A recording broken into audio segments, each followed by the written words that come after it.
Sometimes with engineering solutions, when is the engineering too much? When is it not enough? And are we going to go and engineer away things that are frankly intrinsic to the human experience? You know, do we fully in the future engineer away any type of suffering, right? Where we get sort of the Wall-E world. You know, what does that look like in the future? And I think about this stuff a lot. I'm a big philosophy dork. And I think there's one thing that's really a lot of my personal philosophies have been based around. It's something that was said in 1931 by a guy named Alfred Korzybski. He said, the map is not the territory. So what he means by that really is a lot of things, and I definitely don't have time for that tonight to go and jump into this and get everybody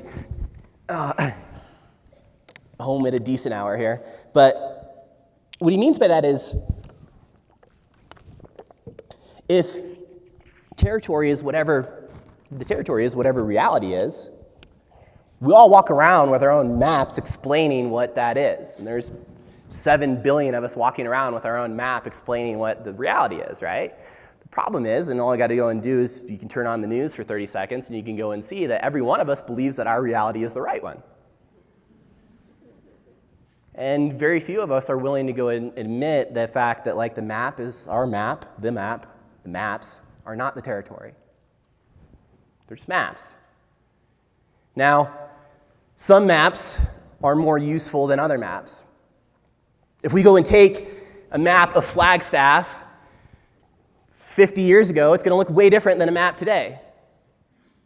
If we go and, take a map and we only have an hour to go and construct it, it's not going to be a very effective, accurate map. So really, the usefulness of the map to the territory is how accurate it is. Now, to take it a little further, I think that when we say that we know something, for sure we know something, we immediately lose it. We lose the territory. Because knowing something creates a limitation, sort of creates a constraint. I know I can do this, I know I can't do this.